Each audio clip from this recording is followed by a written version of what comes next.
Bon dia, benvinguts a tothom. Benvinguts al Col·legi de Metges de Tarragona.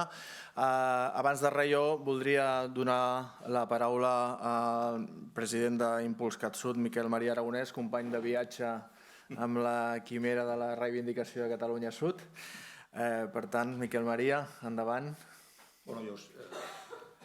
Agrair també de la mateixa manera al Col·legi de Metges i en especial al seu president que ens hagi donat veu amb aquest acte que ve a ser ja també una continuació del que ja vam organitzar fa unes setmanes per anar creant debat i anar creant opinió i reivindicar una mica tot aquest territori en el qual tants temes ens uneixen i simplement molts ja coneixeu, l'Impuls CatSud és una associació empresarial que té per objectiu potenciar la competitivitat i el desenvolupament socioeconòmic a la regió Catalunya Sud.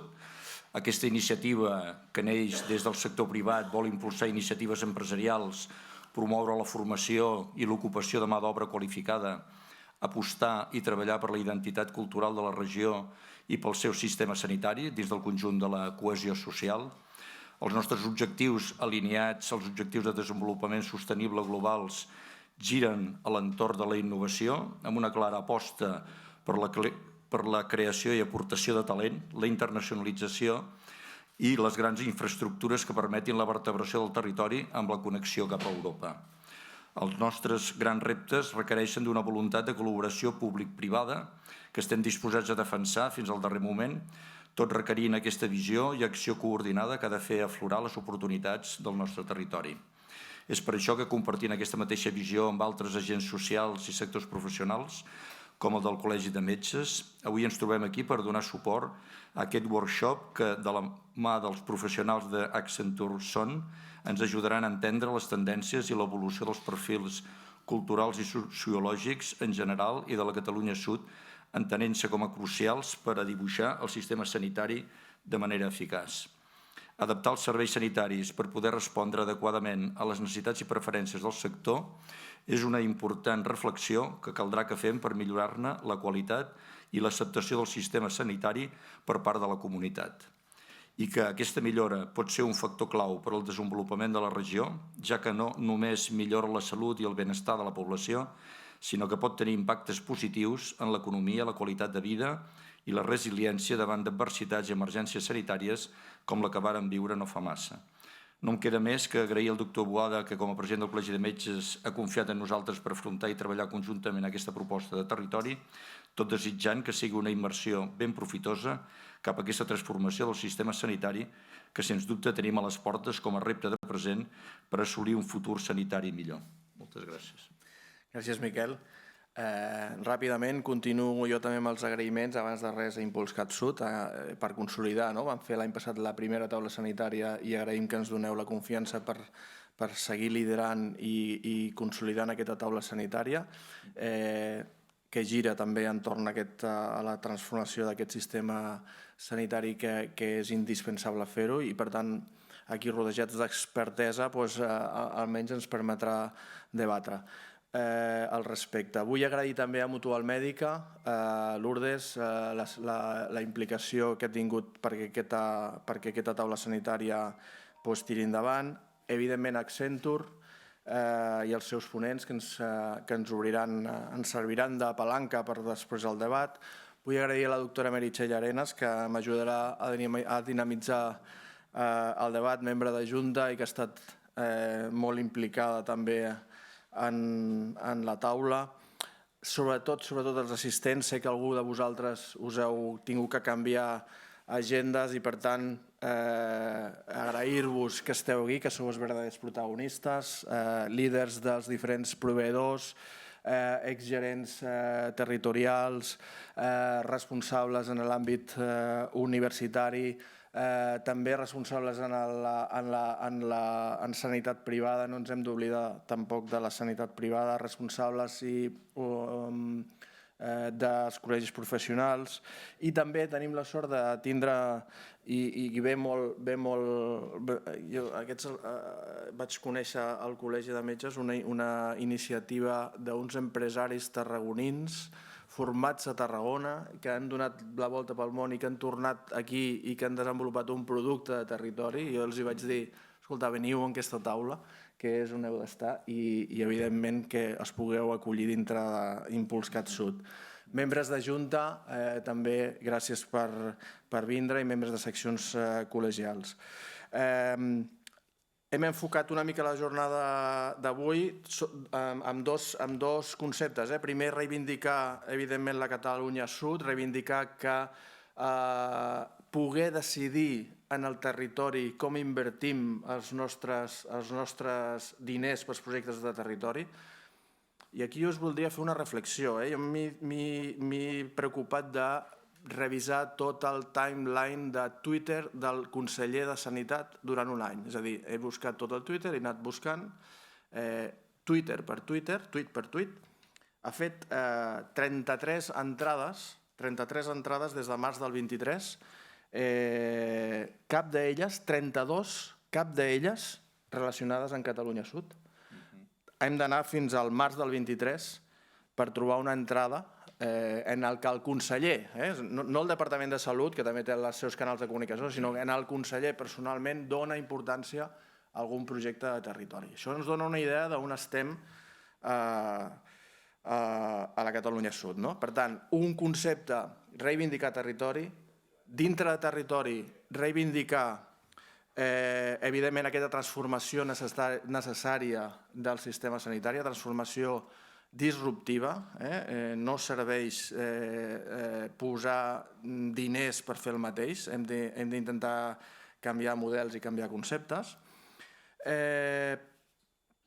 I per això em va semblar molt interessant poder obrir el debat amb la ponència que ens farà els companys d'Accenture. Jo vaig conèixer Accenture dintre de l'organització de Mutual Mèdica, i Accenture, que és una consultora estratègica, publica cada any uns life trends, que ells diuen, que jo no els coneixia, i jo us recomano que entreu a la web i ho veieu.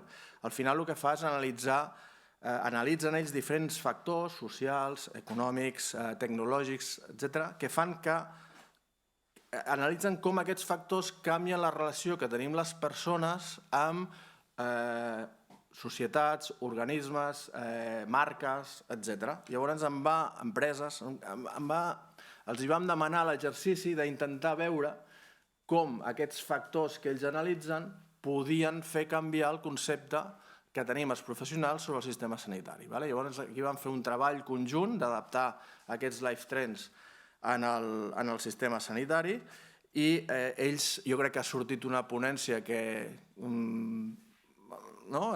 com vam dir amb la Meritxell, al principi t'explota el cerebro, al principi, perquè no estàs acostumat a aquests conceptes, però després jo crec que ens donarà peu a reflexionar.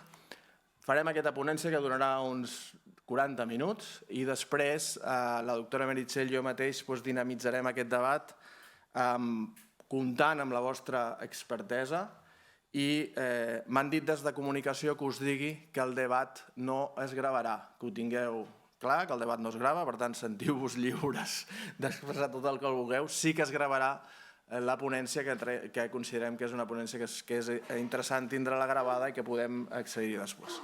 Per tant, jo sense més dono la benvinguda a Sebastián Ordóñez i Carlos Mendoza, que seran els ponents d'Accenture, que ens donaran aquesta ponència, i després ja farem el debat.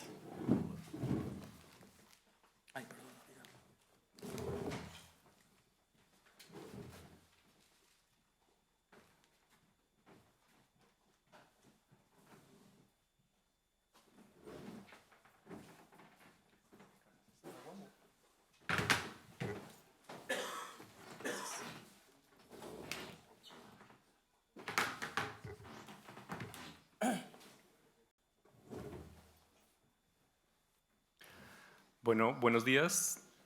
¿Se me oye bien? Espero que sí. Vale, muchas gracias a todos por venir hoy, al Colegio Oficial de Médicos de Tarragona, a Impuls CatSud y a Mutual Médica por la invitación, especialmente pues a Sergi y a Kim, que nos han colaborado con toda la coordinación del evento. Hoy vamos a hablar sobre tendencias en el ámbito de la salud, y como estaba diciendo Sergi, nosotros desde Accenture nos enfocamos en cada año intentar entender qué es lo que está pasando a nivel global en temas de cómo nosotros, como humanos, como personas, como consumidores, como pacientes, como médicos, nos relacionamos con instituciones, con otras personas, con el gobierno y demás, ¿cierto? Es como cuáles son esos, cómo está transformándose la sociedad en estos ámbitos socioculturales. Yo soy Sebastián, mi colega Carlos, trabajamos para Accenture, específicamente en Accenture España, y hago esta referencia es porque este estudio lo hacemos a nivel global. Es un estudio en el cual tenemos más de 1000 profesionales enfocados en innovación y diseño que analizan a nivel global qué es lo que está pasando. Y para esto lo que hacemos es recoger señales y observaciones que vemos en Santiago de Chile, en Shanghai, en Nueva York o en Sydney, ¿vale? Y esto incluye también cosas que estamos viendo aquí en España. Luego, lo que hacemos es bajar esto a nuestra realidad. Claro, recolectamos todas estas señales y todos estos entendimientos de cada uno de estos países para tener una visión global, pero luego volvemos a decantar esta visión global a qué es lo que está pasando. Y hoy queremos pues hablar sobre estas tendencias en el ámbito de la salud. El objetivo de estas tendencias no es predecir el futuro, o sea, no podemos predecir el futuro, pero lo que queremos hacer es entender esos pequeños cambios que estamos viendo, ¿no? Y que muchas veces son acumulados, los seguimos viendo dentro de la sociedad, los seguimos viendo en cada uno de nosotros como humanos, y el objetivo de hoy es, bueno, hablar de este entendimiento sociocultural, de cómo está evolucionando socioculturalmente y tecnológicamente el sistema público de salud y la atención sanitaria en España. Creo que es claro para todos de que el sistema sanitario hoy pues está en una crisis, ¿no? Y muchas cosas están fallando dentro del sistema. Y no solo deberíamos pensar en cómo podemos solucionar el sistema para hoy, no, sino es pensar en cuál va a ser ese sistema del futuro, cuáles van a ser esas necesidades del futuro.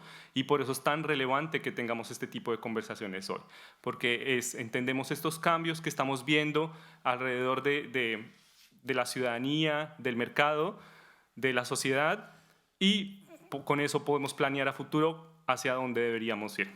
Entender cuál es ese perfil de la sociedad actual, hacia dónde nos dirigimos como sociedad y cuáles son los cambios relevantes socioculturales que han dejado estos pues, al sistema sanitario público obsoleto. ¿Vale? En total, este año sacamos 5 tendencias. Los nombres son un poco raros porque en verdad vienen de nombres en inglés, de canciones básicamente, que seguramente todos reconoceremos. Y lo que vamos a hacer es que voy a explicar un poco como la generalidad de la tendencia y luego Carlos va a explicar cómo es decantado hacia el sistema de salud, ¿vale? Bueno, la primera tendencia se llama Sobreviviré, que viene de I Will Survive de Gloria Gaynor, y es una tendencia que se enfoca en la permacrisis. El diccionario Collins, que es un diccionario en inglés, define cada año como la palabra del año, ¿no? Y en 2023 era permacrisis. Y es todo lo que estamos viviendo, ¿no? Es una cosa tras otra, una cosa tras otra. Era la pandemia, la crisis de precios de energía, inflación, guerra en Ucrania, ahora el conflicto en el Medio Oeste, y es como, bueno, todo esto va a tener muchos impactos en nosotros, como humanos, como consumidores, como pacientes, como médicos y demás. Es por eso que vamos a explorar cuáles pueden ser esos impactos y cómo pensamos que podemos responder a todos estos impactos como sociedad. Vale. Sí. Bueno, ante esta situación, gracias Sebastián, ante esta situación, bueno, bajado ya un poco, aterrizando en el plano de salud, vemos cómo esta permacrisis, ¿no? y esta crisis en concreto en el ámbito público de salud está teniendo también un impacto, ¿no? En la parte de la contratación de seguros. ¿Qué mejor reflejo que ver que si el sistema público de salud está fallando cuando cada año está la parte privada, los seguros, creciendo de una forma exponencial, ¿no? Pero esto no quiere decir que tengamos que ocultar cuáles son los problemas reales, ¿no? Y cómo están asociados a esta permacrisis, ¿no? Lo primero, bueno, ha supuesto toda la parte de la pandemia un deterioro del prestigio del sistema público de salud en cuanto a la opinión pública. Lo siguiente, evidentemente, una preocupación por la sanidad. Todo esto está puesto en las diferentes encuestas que se realizan a la población como uno de los grandes temas de preocupación. Y evidentemente, bueno, pues lo que se percibe, ¿no? Esa falta de accesibilidad relacionada un poco con las listas de espera, con el cómo se me trata, cómo se me atiende, la personalización del tratamiento, etcétera, etcétera, ¿vale? Evidentemente, bueno, los datos sobre los que nos apoyamos, ¿no? El crecimiento de ese 7% de los seguros de salud. En España, actualmente, en el ámbito estatal, hay 13 millones de personas con seguro privado y, en concreto, en Madrid o en Cataluña, luego veremos el caso concreto de Cataluña, ¿vale? La población con seguro privado supera el 30%, ¿vale? Siendo una de las más altas en el ámbito estatal. Esto lo que está suponiendo es que esta situación del incremento de los seguros privados, el 72% de estos clientes sienten, a pesar de ello, que se están contratando muchos más, que no se les está, digamos, respondiendo lo suficientemente rápido, ¿vale? Entonces, ¿esto está proporcionalmente relacionado con el gasto que se está realizando a nivel estatal? Bueno, los datos no lo reflejan exactamente. En España estamos alrededor de una media europea, establecida en 2.572 por paciente, y en el caso de España pues estamos en 2.451. Evidentemente estos datos son de 2020, estas tendencias son de hace un año y medio más o menos. Entonces, bueno, no hemos querido tocar los datos porque si no estaríamos haciendo unas tendencias que no están actualizadas con los datos, ¿vale? Pero en principio los datos no varían la aguja exactamente con un gasto medio, ¿vale? Evidentemente, esta crisis tiene 4 factores, o nosotros lo analizamos desde 4 grandes ejes, ¿no? La parte de la atención primaria, con las malas condiciones laborales, con las quejas de los profesionales, el desgaste que está suponiendo, que ha supuesto toda la parte de la pandemia, toda la parte del crecimiento de las plazas desocupadas en el ámbito de los MIR, por ejemplo, en la atención primaria, evidentemente.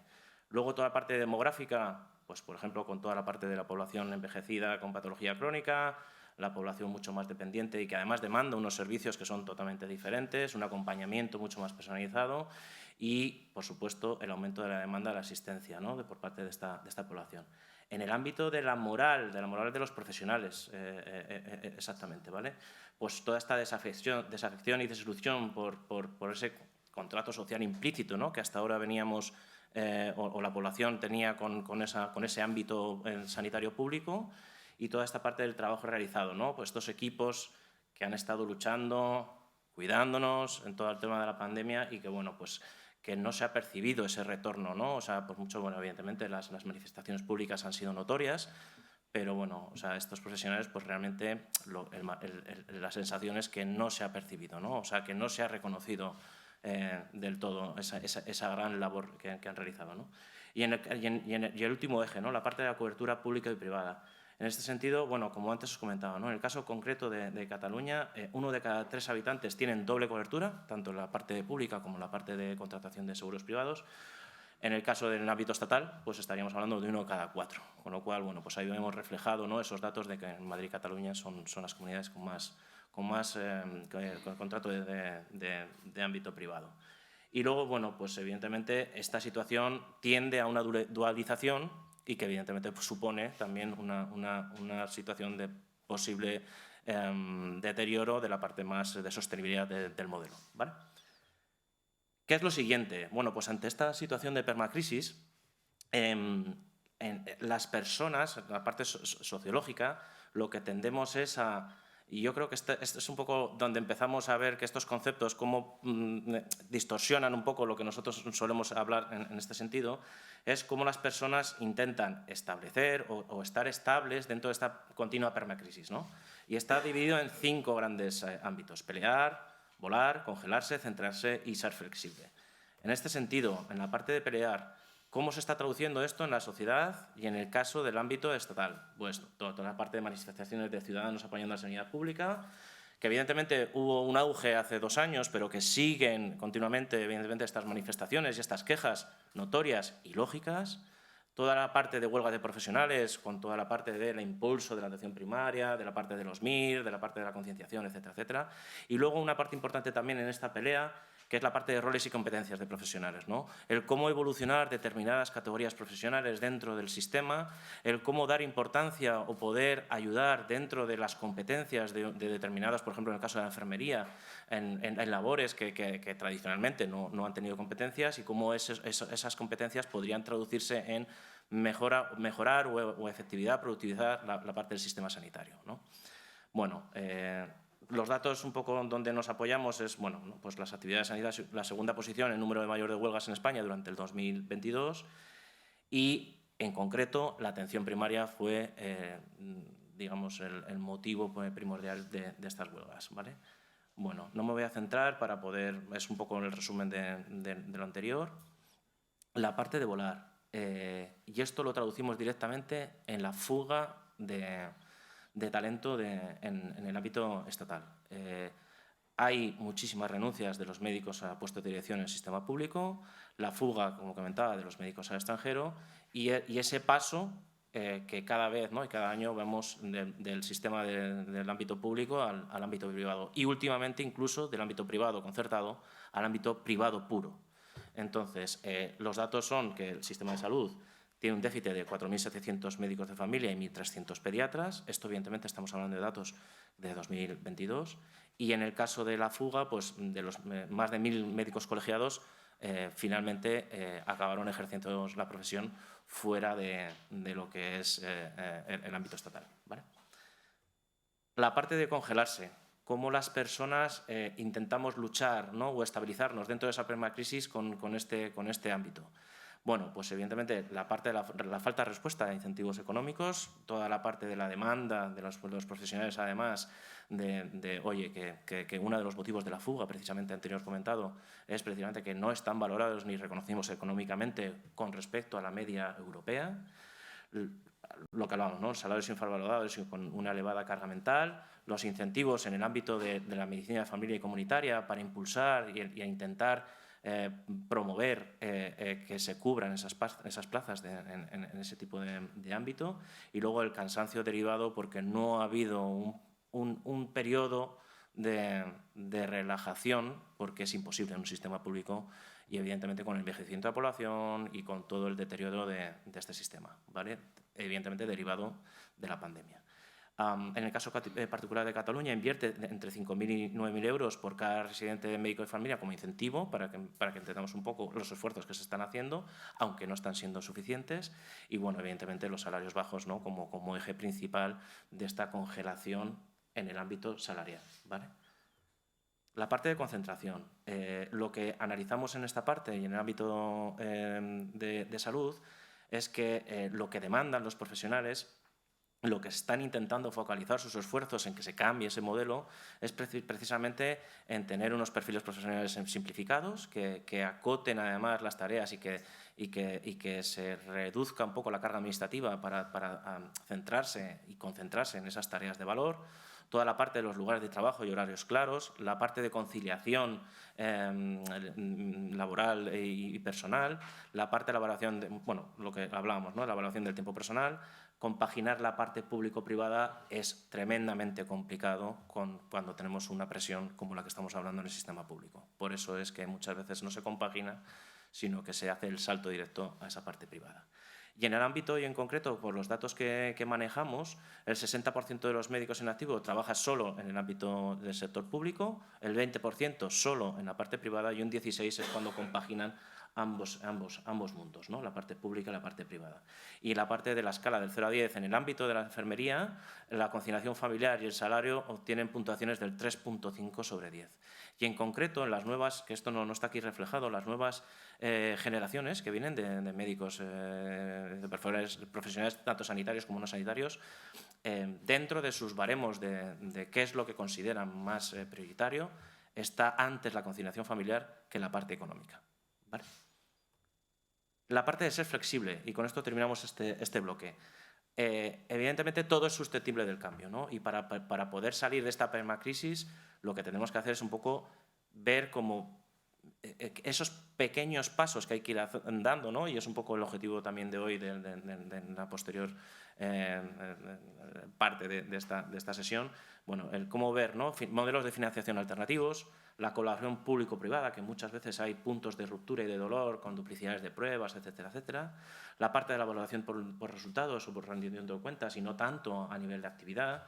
Un nuevo marco laboral huyendo del funcionario del sistema público, con temas de salarios, contratos de servicios y pagos por actividad. Toda la parte de que las gerencias y direcciones están orientadas a un control de la actividad, antes lo mencionaba, ¿no? Una pura control de la actividad en vez de ir un poco a esa prestación o en parte al valor. Y luego, bueno, pues que evidentemente implicar a estos facultativos, a estos médicos, en la gestión del propio servicio, ¿no? Contar con su opinión, que yo creo que es fundamental para mejorar la eficiencia del sistema. De cada uno de estos bloques, lo que no lo hemos comentado al principio, pero de cada uno de estos bloques lo que hacemos es dejar unas preguntas abiertas al final para que un poco vayamos o sirvan también de reflexión o de ayuda, ¿vale? para este posterior debate. Entonces, ¿qué esperar en este sentido? Pues bueno, ajuste de presupuestos en la parte de atención primaria, la crisis y la relevancia de la confianza, como hemos hablado, ¿no? Que el sentido de sentirse valorados y sentirse reconocidos, la autosuficiencia y cuidados del paciente, porque hay que impulsar porque el modelo actualmente que viene con una población envejecida, etcétera, etcétera, debemos empezar a impulsar este tipo de modelos y los incrementos de modelos sanitarios alternativos. ¿El qué hacer? Pues bueno, el impulso de la figura de la atención primaria creo que es fundamental en el futuro, el empoderar precisamente a estos médicos de manera que precisamente estos puestos sean mucho más atractivos, las competencias y diseños, como hablábamos en el caso de la enfermería, que den soporte y que tengan mucha mayor cobertura en el sistema público, la parte del enfoque basado en la vida y en la convivencia, la parte de conciliación, soluciones simples e integradas y la potenciación de las capacidades y competencias de los profesionales, no solo en el ámbito de la enfermería, sino en el desarrollo de nuevos modelos de carrera. Vale, vamos a pasar a la segunda tendencia. Antes comentar esto, que vamos a ir de corrido con todas las tendencias. Si tienen preguntas, por favor, anótenlas y la idea es de que luego podemos hablar sobre estos temas y también en el debate pues ustedes van a poder discutir sobre ello. La segunda tendencia se llama Soy Creyente, del inglés I'm a Believer, y tiene que ver con el enfoque que tenemos como humanos a querer ser parte de algo. Y ese querer ser parte de algo como necesidad básica ha llevado al desarrollo de comunidades online. Esto no es novedoso, ¿no? Como desde que nació Internet, pues los foros han existido y de ese tipo de cosas, pero hoy en día pues vemos cómo incrementa más y más el consumo de redes sociales. Y aquí lo que exploramos es pues como dos ámbitos, ¿no? Uno, el efecto que tiene esto dentro de nosotros como consumidores, pero también el otro es cómo podemos aprovechar este tipo de medios de comunidades digitales para conectar con los pacientes, para conectar con los consumidores. Es claro que las redes sociales están ahí, todos las consumimos, pero lo que vemos es de que cada vez es más y más tiempo que estamos pasando en el móvil, en pantalla.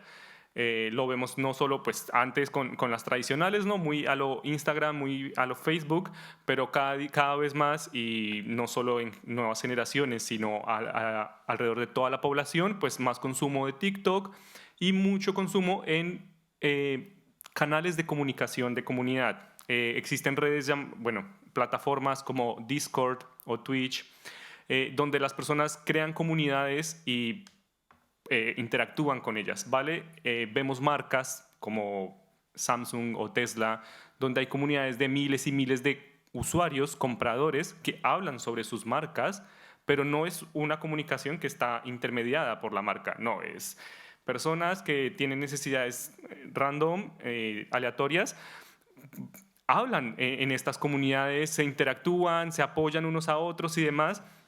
Y esto lleva a un cambio en cómo las personas pues, estamos utilizando el Internet para este tipo de interacciones.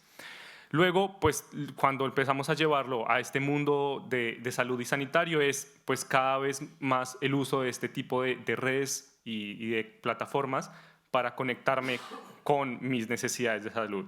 Porque es más fácil entrar a TikTok y ver qué me está recomendando un influencer a, pues, hey, voy a ir a preguntar a un profesional que sabe X o Y temas. Entonces, esto pues claramente va a tener un impacto muy grande dentro del sistema sanitario y le voy a dar paso a Carlos para que detalle más sobre esto. Vale. En el caso de esta parte de redes sociales, lo aterrizamos en la parte del mundo de salud en dos ejes. El primero, el impacto, evidentemente, en la salud mental, lo que estamos viendo ya a día de hoy. Y lo segundo, cómo puede cambiar el modelo de relación con los pacientes. ¿Vale? En el primer caso, en la parte de las crisis generadas por las redes sociales, estamos viendo, ¿no? Y antes de apoyarme en los datos, 5 grandes ejes, ¿no? La parte de la ansiedad, con las personas con exceso de uso pueden presentar sintomatología ansiosa, la parte de las depresiones, con la parte de los trastornos del sueño, que además luego lo apoyamos con este dato, ¿no? Con el 5,4% de la población sufre trastornos del sueño, que deriva además precisamente en ansiedad y en depresión. Toda esta parte de dependencia, ¿no? Que produce con este tema de las redes sociales y sobre todo no el tema de las redes sociales únicamente, sino toda la parte tecnológica, la parte de los móviles. Y por último, la imagen corporal, ¿no? La parte de esta bueno, pues ese exceso de exposición a redes sociales y evidentemente iconizando determinadas personas, bueno, pues cómo generar una insatisfacción del cuerpo buscando la aceptación de los otros, ¿no? Aparte del 5,4 que decíamos, ¿no? De los trastornos del sueño, el 80% de las personas entre 16 y 70 años que usan redes sociales están pasando el tiempo conectados, en menores de 40 años. Hay un 20% del conjunto de la población de 14 y 18 años que se encuentra en riesgo de uso abusivo de pantallas y, por último, el 5,8% de la población española de 15 años sufre ansiedad crónica. Bueno, son datos que evidentemente bueno, son preocupantes y además últimamente está en auge totalmente todo este tema de la salud mental y cómo debemos atacar y sobre todo prevenir, ¿no? en este ámbito, sobre todo desde el sistema sanitario público, ¿vale? Evidentemente lo que comentaba Sebas, ¿no? O sea, hay ciertas expectativas en esta población, que cada vez somos más digitales y además estos pacientes que están acostumbrados a utilizar la banca con sus aplicaciones y que están acostumbrados a utilizar redes sociales, lo que buscan precisamente lo que nosotros llamamos la sanidad líquida. Es decir, que mi experiencia dentro de la sanidad sea comparable cuando yo estoy interactuando con mi banco o estoy interactuando con cualquier otro tipo de ámbito industrial. Y en ese sentido, lo que nosotros vemos es que, bueno, hay una población que evidentemente está cambiando de facultativo y centro con más frecuencia hace 5 años, ¿vale? Pero sin embargo, los perfiles más digitales demuestran una mayor lealtad, una mayor fidelidad y una mayor confianza y una facilidad para los negocios, para poder interaccionar, adherencia, etcétera, etcétera, ¿vale? Evidentemente, estas encuestas no son en ámbito exclusivamente español, es una encuesta a nivel internacional y evidentemente el sesgo y los resultados, bueno, pues están muy influenciados evidentemente por toda esta parte socioeconómica que puede representar en el caso concreto de Cataluña o en el sistema estatal, ¿vale? ¿Qué es lo siguiente, no? Pues bueno, lo que hablábamos, esta participación y esta sanidad líquida, lo que nos va a ocurrir es que estamos ya, ¿no? Bueno, ponemos el caso concreto de Quirónsalud, pero hay muchas más aplicaciones y muchos más ejemplos, tanto en el ámbito público como en el ámbito privado, ¿no? De esa conexión con los pacientes, de esa parte de generar nuevos servicios y, sobre todo, bueno, apoyándolo en una estrategia de premi-proms. Es decir, si los pacientes están acostumbrados a poder interaccionar con sus iconos dentro de, oye, de moda, de economía, de trabajo, etcétera, etcétera, ¿por qué no poder apoyarlo con la parte de salud, ¿no? Y en ese sentido, bueno, pues esta estrategia se basa sobre todo en escuchar a nuestros pacientes y en diseñar servicios que estén pedidos por ellos, porque muchas veces las organizaciones nos empeñamos ¿no? en hacer lo que nosotros creemos que es lo mejor y a lo mejor nuestros pacientes están demandando otro tipo de servicios, ¿no? Y entonces, en ese sentido, las estrategias Premi-Proms, que al final son un tema de encuestas y escuchar a nuestros pacientes, creemos que debe ser un poco una piedra angular dentro de la interacción con nuestros pacientes y el diseño de nuevos servicios, ¿vale? Un poco está resumido en esta slide, ¿vale? Y evidentemente apoyado con la inclusión de asociaciones de pacientes, sociedades médicas, que además sirvan de palancas para toda esa atracción y la gestión del cambio, ¿vale? ¿Qué esperar en este ámbito, ¿no? Bueno, pues como hemos dicho, el aumento de grupos de apoyo entre pares y comunidades, es decir, gente que tiene mi mismo problema, cómo busco sinergias entre nosotros y apoyo entre nosotros. Evidentemente, ahí deberíamos entrar en un tema pues, también de ayuda profesional, que no vaya yo a Google y empiece a buscar, ¿no? qué es lo mejor para mí, sino que alguien tutele, por decirlo de una buena manera, o recomiende esa información. Pacientes que esperan un mayor retorno sobre la lealtad. Oye, joder, yo estoy contigo, pero a cambio necesito, ¿no? Y demando una serie de servicios más personalizados. La experiencia de paciente simplificada por la omnicanalidad, que yo tenga la misma experiencia, me da igual llamando por un teléfono que por una app. Evidentemente, la parte presencial es fundamental. O sea, un modelo digital no puede ser sustitutivo de una parte presencial. Y luego, bueno, el qué hacer, ¿no? Pues crear comunidades de segmento por pacientes, acompañamiento de estos pacientes, promover las comunidades en línea para asegurar la proximidad a pesar de las soluciones de atención médica remota, mejorar la accesibilidad del sistema y, por último, pues lo que hablamos, ¿no? Esa medicina personalizada o esa personalización de la atención. Vale, vamos a la tercera tendencia. Se llama Como solía ser, del inglés as it was. Y en esta estamos hablando de la importancia de los intangibles laborales. Lo vemos en todos los ámbitos a nivel global, el cómo, pues, después de que la pandemia presionó a que muchas personas tuvieran que empezar a trabajar de casa, pues afectó mucho esas relaciones de trabajo. Y perdimos los intangibles. ¿Y a qué llamamos intangibles? ¿No? Es que no todo es salario, es que no todo es el puesto de trabajo, no todo es el edificio, es dónde está la mentoría, dónde está la satisfacción laboral, dónde está mi desarrollo de carrera.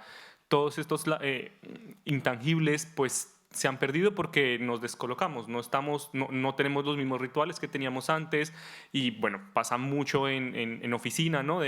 Pues ya las personas tienen que ir 1 o 2 días al trabajo, pero esos rituales que compartíamos, esa comunidad que compartíamos dentro del trabajo, se ha perdido. Y pues claramente esto lo vemos también en el mundo de salud, ¿no? Lo hablábamos en la primera tendencia, toda esta crisis de los profesionales de salud, cómo nos sentimos, cómo estamos viéndonos afectados personalmente en nuestra salud, pero también pues a otros niveles, ¿no? En el desarrollo de carrera y en esa satisfacción laboral en general. Voy a darle paso a Carlos para que pues decante esto dentro del mundo de salud. Esta parte de los intangibles, evidentemente, bueno, al final la traducimos con un tema de la telemedicina, ¿no?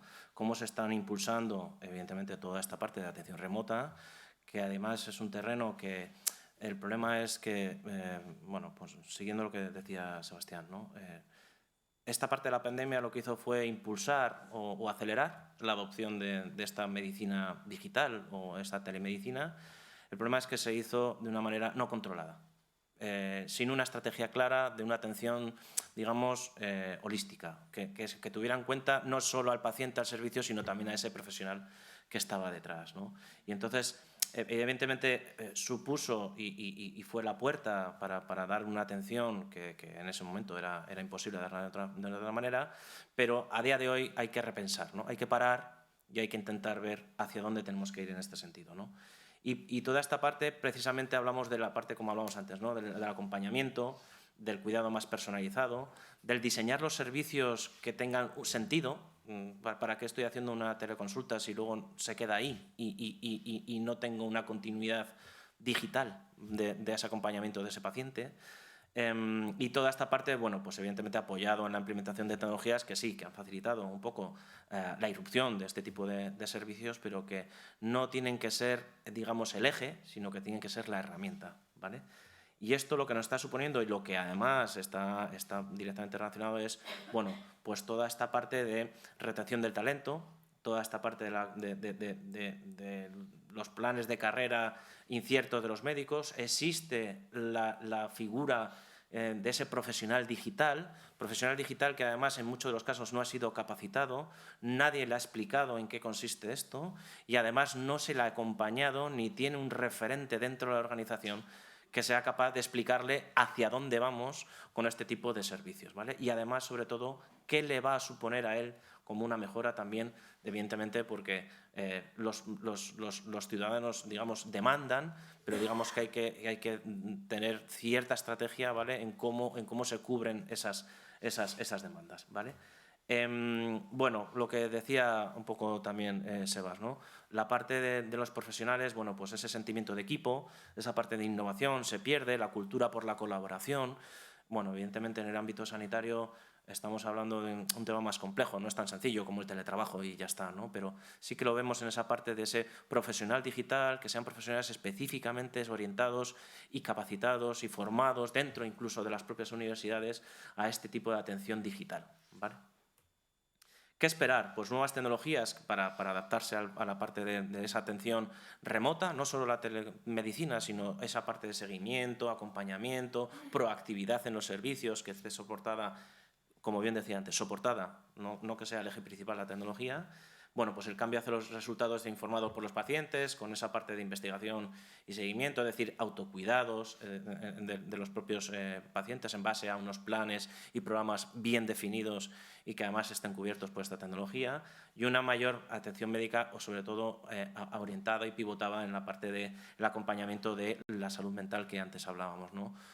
Es verdad que muchas veces decimos cómo es posible que demos una atención digital apoyada a salud mental a una persona que tiene un problema con redes sociales y con móviles, ¿no? Entonces, bueno, ahí está el punto en el cual tenemos que mirar, ¿no?, cuáles son esas estrategias, ya no solo digitales, sino en general, que tenemos que ejercer sobre esta población, ¿vale? Luego, bueno, pues evidentemente, ese diseño de servicios pensados por y para los pacientes y los profesionales, no solo los pacientes, también los profesionales, generación de estrategias de capacitación, formación y acompañamiento fundamentales para que se entienda cuál es el modelo y se pueda desempeñar correctamente la labor. Y luego, por último, bueno, pues promover los valores de trabajo y demostrarlos para atraer y retener empleados, ¿no? Esa generación de marca que hablábamos antes en una de las tendencias. Vale. Vamos a la cuarta tendencia, se llama OK Creatividad y habla del tema de moda, no, inteligencia artificial generativa. Es claro y, a ver, inteligencia artificial viene de tiempo atrás, o sea, esto no es como que solo desde hace 2 años las cosas las estamos implementando, sino que poco a poco veíamos como estábamos implementando estas inteligencias artificiales dentro de todos los servicios, ¿no? El cómo te ofrezco un crédito dentro del banco, el cómo optimizo la ruta del coche en el Uber. Esto ya lo teníamos, ¿vale? Lo que ha pasado es de que pues, estas inteligencias artificiales generativas han cambiado todo el modelo. Son diferentes modelos en temas tecnológicos y esto implica que tenemos otro tipo de resultados que nos permiten generar nuevo tipo de contenido. Esto va a tener un impacto muy grande en todas las industrias. O sea, no hay industria que no veamos que no vaya a ser tocada por esto. Y el enfoque inicialmente se llamaba OK Creatividad porque el enfoque iba mucho a qué va a pasar con el ámbito de la industria creativa, ¿no? Nosotros en el mundo del diseño, en el mundo del marketing, pues fue donde vimos los primeros impactos. Sin embargo, y como vamos a ver, pues dentro de la tendencia, no solo es el mundo de creatividad. Y por eso nos gusta que pudimos decantarlo al mundo de salud y es porque vemos cómo van a ser todos estos impactos de inteligencia artificial dentro del mundo de salud. Y te doy el paso, Carlos. Vale. Como no queremos pasarnos del tiempo, voy a ir un poquito más ágil, ¿vale? Entonces, esta parte de inteligencia artificial en el ámbito de la salud, 4 grandes ejes. El tratamiento y cuidados personalizados, con un tema, evidentemente, de proactividad dentro de esta parte de servicios, que antes hablábamos de diseñar nuevos servicios a pacientes, y sobre todo en el ámbito de los crónicos, ¿vale? Este tipo de tareas y de generar planes y programas que además estén acompañados, soportados por inteligencia artificial y nuevas tecnologías. La parte de asistencia al diagnóstico médico, tanto en la parte de imagen médica como en soporte de herramientas de ayuda al diagnóstico. La parte de medicina preventiva y autocuidado, un poco también relacionado con el tema de los tratamientos y cuidados personalizados. Y luego, por último, evidentemente, la investigación biomédica y los desafíos de los desarrollos de nuevos fármacos. Al final, también apoyado en un tema de la medicina personalizada, ¿no? Luego veremos cómo el uso de los datos es fundamental para hacer esa medicina personalizada, y es un poco lo que queremos dar esa imagen, ¿vale? Remarcar, la inteligencia artificial debe ser una herramienta, no es el fin. La parte que estamos viendo de estos 4 servicios que hablábamos, los impactos en las organizaciones evidentemente van desde la automatización de las tareas administrativas, reduciendo esas tareas que no aportan valor para dejar aquellas que sí realmente aportan, la parte de atención al cliente con ese diseño de asistentes digitales o la implantación de esos asistentes digitales, y luego, bueno, pues generación de propuestas de valores diferenciales y personalizados, ¿vale? Y en cuanto a la prestación, bueno, pues toda esta parte de la monitorización y el cuidado de la salud con modelos que puedan ayudar a los profesionales, ¿vale? Y en ese sentido, un poco estas implicaciones, ¿no?, que hablábamos. Oye, ¿cómo son esta parte de los derechos de autor? ¿Cómo van a ser toda esta parte del consentimiento de los pacientes? Bueno, pues ahí hay un tema ético, hay un tema de seguridad y hay un tema de privacidad con todo el tema de la inteligencia artificial que evidentemente, bueno, está claro que se está empezando a legislar, que hay mucho todavía que generar normativa en este sentido.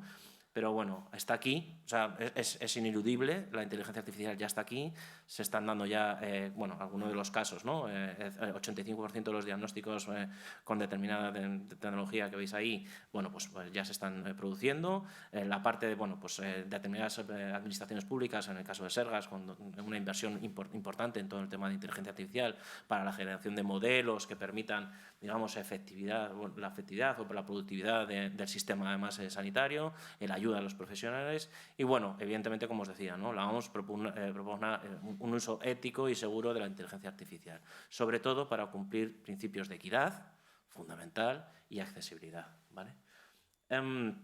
Un poco resumiendo, y perdonad que vaya ya un poco más rápido. ¿Qué estamos esperando? Bueno, pues esos nuevos elementos, herramientas, servicios distribuidores y la automatización de toda la cadena de valor, no eliminando, pero sí reduciendo aquellos procesos o partes del proceso que no aportan valor y que se pueden automatizar gracias a estas nuevas tecnologías.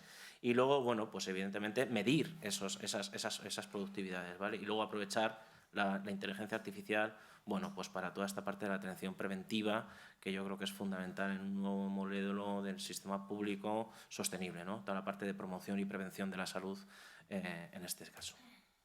La última. Y esto nos lleva a la última tendencia, se llama firmado, sellado, entregado, también de una canción en inglés. Y aquí hablamos de las carteras digitales y cada vez vemos más de la adopción de estas carteras digitales, llamémoslo el Apple Wallet o el Google Wallet o pues alguna de estas carteras que tenemos en nuestro móvil, donde generalmente pues guardábamos eso, ¿no? La tarjeta de débito, la tarjeta de crédito, pero lo que vemos es de que esto va a ir mucho más allá. Ya hay mucha regulación a nivel europeo sobre nuestra identidad digital, cómo podemos compartir nuestro NIE, nuestro DNI por medios digitales, y esto pues tiene un impacto muy grande en cuál va a ser la protección de los datos y cómo los usuarios comparten los datos con las compañías, y que pues se vuelve mucho más relevante en el mundo de la salud, ¿no? Ya lo veíamos en la anterior tendencia, la relevancia del dato en el desarrollo de todos estos modelos de la inteligencia artificial. Por eso vamos a hablar hoy, pues ahora, sobre ese impacto de qué va a pasar con las carteras digitales y su adopción dentro del mundo de la salud. Vale. Y evidentemente, bueno, pues esta identidad digital traducida al mundo de la salud lo dividimos en 3 grandes ejes, ¿no? La parte de la interoperabilidad que se está produciendo tanto en el ámbito privado como en la pública. Evidentemente, la parte privada se está trabajando en ello. La parte pública, desde hace años ya existe esta interoperabilidad a nivel estatal y evidentemente con nuevas iniciativas a nivel europeo. Toda esta parte, precisamente hablando de la parte europea que se está desarrollando, todo el tema del espacio europeo de datos, en la parte interoperable, con el Patient Summary, etcétera, etcétera. y la parte de receta interoperable. Y bueno, y evidentemente pues todo este tema del valor que está en los datos y cómo poder identificar, ¿no? y poder prestar la mejor atención a un ciudadano en base a toda esa cartera digital que estamos hablando, ¿no? Sobre todo por el tema de la medicina personalizada y la parte de los medicamentos y tratamientos, ¿vale? Partimos de dos premisas, ¿no? Desde esta centralización en atención médica, lo que estábamos hablando antes, cada vez los pacientes demandan una sanidad líquida, un tema que me da igual donde me atiendan, quiero que me atiendan y lo antes posible además, y lo más personalizado y lo más accesible. Y luego la parte de accesibilidad, que lo acabo de comentar, ¿no? Bueno, pues toda esta parte de que tú puedas mezclar ese modelo de telemedicina con una parte de identificación unívoca del paciente, da igual donde estén sus datos, para ofrecerle el tratamiento, ¿no? y la atención más personalizada. A nivel estatal, como os comentaba, ¿no? Los tres grandes proyectos de interoperabilidad que tenemos, la receta electrónica, la historia clínica digital y la interoperabilidad semántica con todo el tema de servidores terminológicos, etcétera, etcétera, que todos hablemos de lo mismo, fundamental en un tema de explotación de datos. Y luego, bueno, pues lo que os comentaba, ¿no? Toda esta estrategia europea de los datos, que evidentemente, bueno, habrá que ver, ¿no? Se están dando los primeros pasos, cómo evidentemente, qué se va a compartir, cómo se va a compartir, pero bueno, al final es que te puedan atender no solo en el ámbito estatal, sino a nivel europeo y que tus datos, digamos, que sirvan para darte la mejor atención personalizada, ¿vale? Hablando del tema de Big Data, los datos, ¿no? Pues bueno, ¿en búsqueda de qué? Pues de esa medicina de las 5 Ps, ¿no? La parte personalizada, la parte predictiva, con la parte preventiva, que hablábamos antes de la promoción y la prevención de la salud, una salud mucho más participativa y sobre todo una salud poblacional, ¿vale? Con temas de cribados, etcétera, etcétera. ¿Qué esperar? Y con esto estamos ya finalizando. Bueno, pues los registros sanitarios centralizados, como estábamos hablando, ¿no? Del tema de la irrupción de todo este tema europeo a nivel de compartición de los datos, el empoderamiento del paciente a través precisamente de el dato es mío y yo lo comparto, vamos a decirlo así. Y luego, bueno, ¿qué hacer, ¿no? ¿Qué es lo que viene? Bueno, pues invertir en estas capacidades de análisis de datos, integrar las carteras digitales. Hablando de la sanidad líquida antes, es lo mismo al final que yo tenga una tarjeta aquí en Cataluña o que tenga una tarjeta en Murcia o que tenga, ¿no? Al final soy la misma persona y me puedo ir moviendo por el territorio. Colaborar con nuevos modelos de atención médica y, por último, adaptación para una atención medicina personalizada. Y esto que hemos hablado hasta ahora, ¿no? O sea, ¿por qué? ¿No? Pues bueno, pues para intentar tener un punto de inflexión, ¿no? Entre un sistema sanitario actual que tiene los problemas que tiene y que intentamos siempre buscar soluciones a esos problemas, mirando a un sistema sanitario del futuro, ¿no? Partiendo de un sistema centrado en la enfermedad a un sistema centrado o enfocado en la salud y la promoción, con un profesional sobrecargado, partiendo sobre ese profesional sobrecargado hacia un profesional que sea interviniente y piedra angular del sistema. No solo es importante el paciente, es igual de importante el profesional. Los pacientes como sujetos pasivos, pasando a un ciudadano paciente gestor de su salud, con esa parte de autocuidados y autogestión de la salud, evidentemente siempre tutorizada por profesionales. La parte como sanidad como factor determinante de salud versus la visión holística, ¿no? De todos los determinantes, no solo de salud, sino también toda la parte socioeconómica o la parte más social. La asistencia fragmentada con una continuidad asistencial y además continuidad asistencial no solo en el ámbito de la pública, sino en la pública, en la privada. La dependencia, discapacidad, fragilidad versus una atención integrada, la estructura sanitaria marca de recorrido asistencial versus una asistencia que gira en torno a las necesidades del paciente y, bueno, partiendo de una atención puntual a una atención omnicanal y continua y, por último, una evaluación, partiendo de una evaluación de la actividad para terminar en un modelo futuro, ¿no? De una evaluación por resultados en salud y medición de esos resultados en salud. Hasta aquí nuestra ponencia. Esta slide se queda aquí como, bueno, como apoyo para esta nueva parte que, bueno, muchas gracias por vuestro tiempo. Espero que haya sido interesante dentro de lo rápido que hemos ido. Perdonadnos y nada, muchas gracias por la invitación.